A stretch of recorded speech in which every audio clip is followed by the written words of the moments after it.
Resimen Lintas Udara ke-56 Angkatan Bersenjata Rusia menghancurkan tank Leopard Ukraina buatan Jerman di area Glushkovo Front Kursk. Unit resimen ini menghancurkan banyak peralatan NATO milik Ukraina yang mencoba menerobos ke Glushkovo di wilayah Kursk. Pasukan terjun payung penjaga Resimen Lintas Udara ke-56 Crimea menghadapi kendaraan lapis baja dan Nazi dengan serangan artileri, menghancurkan mereka secara massal.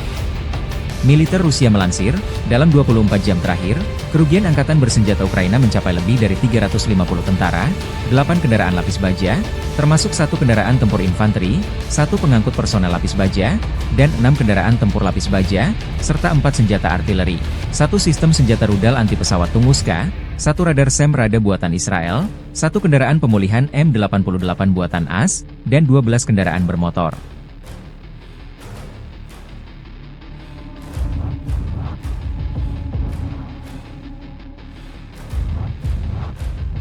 Download Tribun X sekarang, menghadirkan lokal menjadi Indonesia.